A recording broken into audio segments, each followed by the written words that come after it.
Buenas noches, colegas. Bueno, en esta noche vamos a comenzar con la telecapacitación.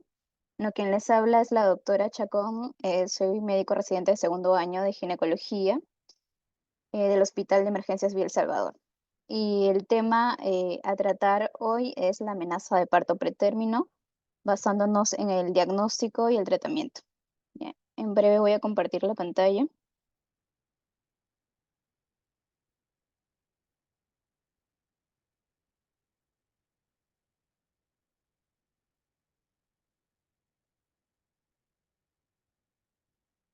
Me avisan si se puede ver.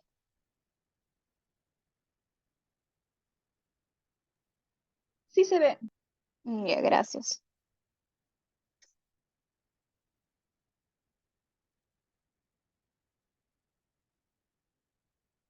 Bueno, se me escucha también, ¿no? Sí. Ya, gracias.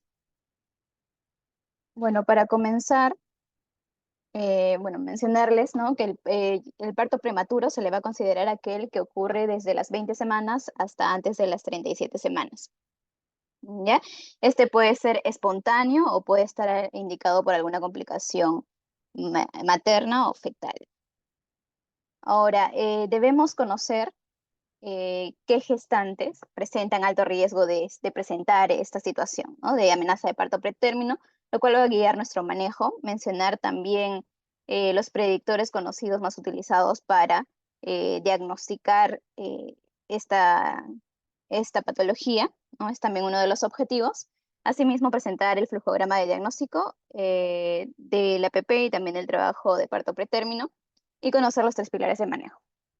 Bueno, para comenzar, vamos a tener en cuenta dos sociedades, la COG y la Sociedad Española, ¿no? La COG es la Sociedad Americana y ellos dicen que deberíamos tener una dinámica uterina de mínimo 4 contracciones en 20 minutos o de 8 contracciones en una hora, ¿no? Y la Sociedad Española nos menciona de que debería ser una frecuencia de una contracción en 10 minutos, que mínimo dure 30 segundos en un lapso de 60 minutos, ¿no? En cambio, van a definir el trabajo de parto pretérmino cuando ya haya modificaciones cervicales, ¿no? Tanto en la dilatación como en la incorporación. La sociedad americana tiene un punto de corte de 3 centímetros en la dilatación y la sociedad española un punto de corte de 2 centímetros, ¿no? Pero ambos obviamente nos hablan ya de cambios cervicales.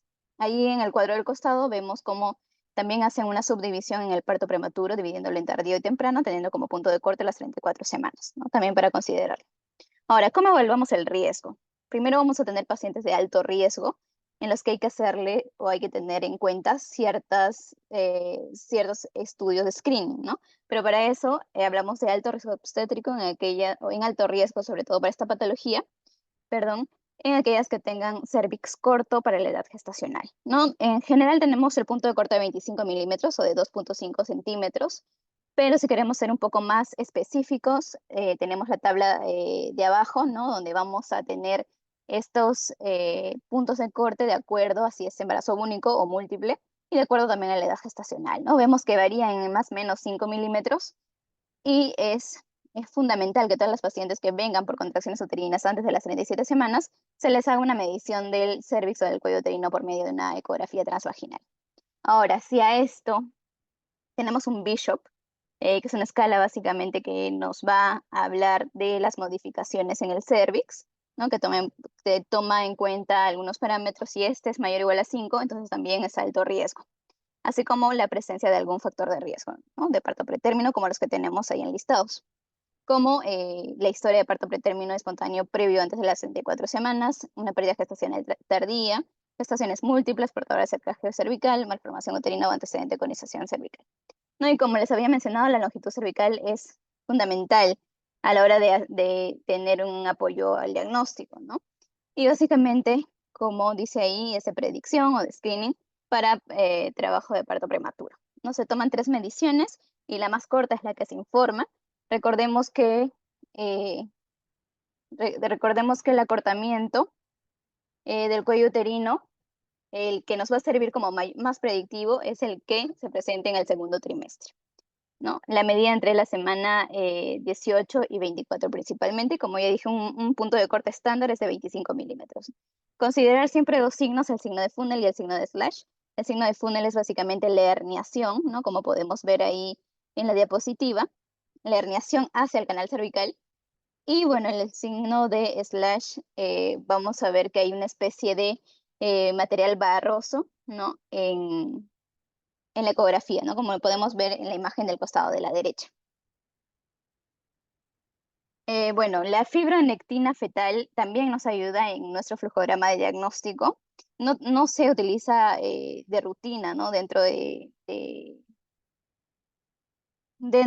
la atención en los hospitales, bueno, aquí en Perú, pero sin embargo, sí podría apoyarnos en el diagnóstico. Ya vamos a ver más adelante en el flujograma de qué manera nos apoyaría tener el resultado de la fibronectina fetal. Para empezar, bueno, conocer que es una glicoproteína encontrada en la matriz extracelular de la decidua, y esta va a actuar como pegamento, ¿no? Que unen las membranas fetales y generalmente no debería estar presente en la secreción cervicovaginal entre la semana 22 y 37, ¿no? Por ello, si tenemos una concentración mayor o igual a 50 nanogramos por mililitro, decimos que tenemos una prueba de fibronectina positiva.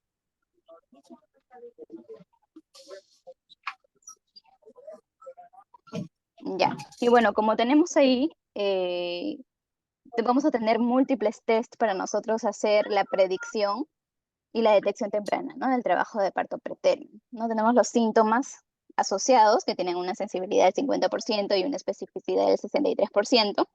Vemos cómo tiene una especificidad mayor las contracciones uterinas mayor o igual a 4 en una hora, de cerca del 93.3%. Les pediría, por favor, colegas, que puedan mutear su micrófono.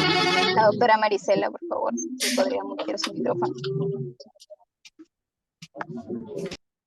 Y bueno, tenemos también la medida del cuello cervical menor o igual a 25 milímetros con una especificidad del 89% y la fibronectina del 95% de especificidad, pero como podemos ver, la sensibilidad es muy, muy baja, ¿no?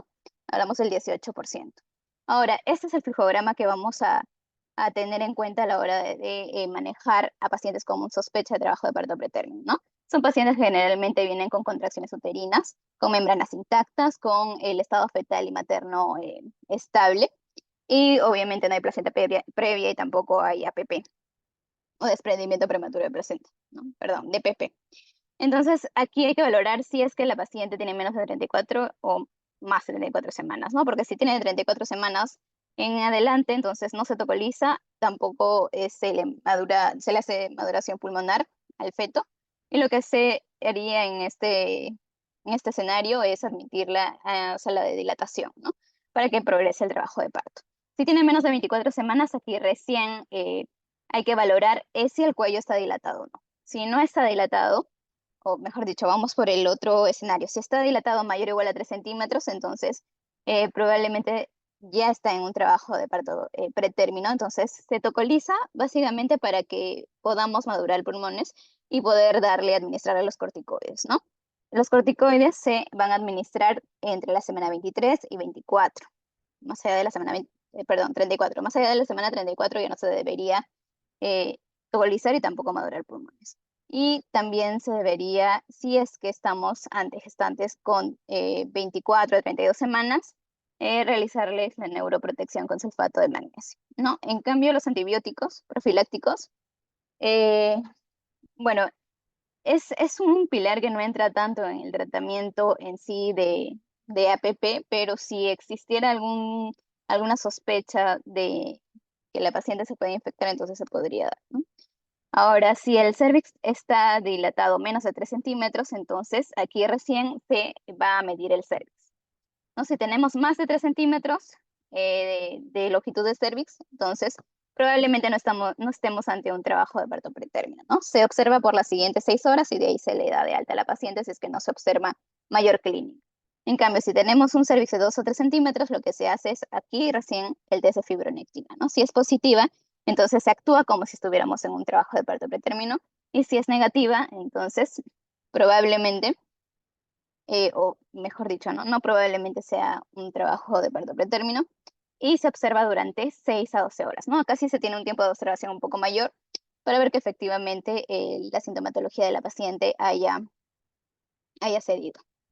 Ahora, como ya había mencionado, hay 3 pilares de tratamiento: los tocolíticos, los corticoides para maduración pulmonar y la neuroprotección, ¿no? Los corticoides entre la semana 24 y 33.6, o sea, antes de las 34 semanas, y se utiliza betametazono o dexametasona, ¿no? Esto con la finalidad de reducir la morbilidad y mortalidad neonatal asociado con el parto prematuro, ¿no?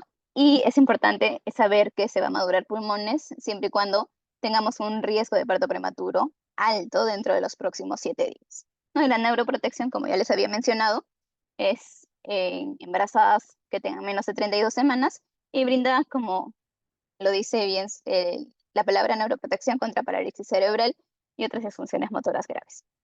Bien, tenemos este cuadro donde, bueno, básicamente es una revisión de las principales guías internacionales, ¿no? Y vemos cómo respecto a la tocólisis, eh, básicamente, como podemos leer, todas las sociedades están de acuerdo que debería darse para prolongar 48 horas la gestación y poder dar este ciclo completo de corticoides, ¿no? Para madurar los pulmones, que van a ser justamente en 48 horas. Y el tiempo para hacerlo, el tiempo de administración, va a ser siempre antes de las 34 semanas también, como pueden observar ahí. El nifedipino va a ser el fármaco de elección en la mayoría de sociedades, ¿no? Bueno, en la COXI ellos optan más por los AINES y la Sociedad Europea por los antagonistas receptores de oxitocina. Acá tenemos las distintas dosis y los distintos medicamentos, ¿no? Que tenemos como tocolíticos. Y también es importante conocer los efectos secundarios de los fármacos, ¿no? Sobre todo el más utilizado en nuestro medio nifedipino, que puede cursar con mareo, rubor, hipotensión, ¿no? Y si a esto todavía se le asocia la infusión de sulfato de magnesio, inclusive podría haber una supresión de la frecuencia cardíaca y de la contractibilidad, ¿no? Entonces, eh, es importante conocer porque a veces se piensa que porque la paciente tiene estos síntomas podría estar asociado a otra patología, cuando en realidad es un efecto secundario de los medicamentos que le estamos dando, ¿no? Y creamos un estado de alerta innecesario en realidad en la gestante y en su entorno.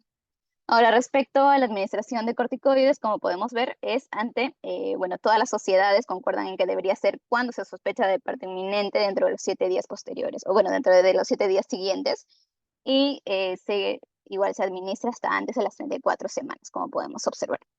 Y respecto al sulfato de magnesio, igual, ¿no? Todas las sociedades, o bueno, la gran mayoría menciona que debería ser darse antes de las 32 semanas. Y bueno, la sociedad australiana sí menciona como punto de corte 30 semanas, al igual que la sociedad británica, ¿no? Como podemos observar. Bueno, la importancia de la capacitación de este tema es saber diagnosticar a tiempo una amenaza de parto pretérmino, ya que esto va a permitir comenzar con un tratamiento precoz integral, ¿no? Y podemos prevenir así las complicaciones neonatales asociadas a la prematuridad, ¿no? Que es principalmente la preocupación en estos casos. Y bueno, como comentario final, como ya les había mencionado, es importante siempre reconocer y hacer el diagnóstico oportuno de las pacientes con APP, ¿no? Con la finalidad de justamente instaurar el manejo oportuno. Se debe conocer todos los pilares de manejo y, bueno, el conocimiento por parte de los médicos de los efectos adversos también es imposible, ¿no? Para darle tranquilidad, sobre todo al entorno, no solamente familiar o de la paciente, sino también en el entorno hospitalario. Bueno, colegas, gracias por su atención. Eso es mi aporte en la noche de hoy.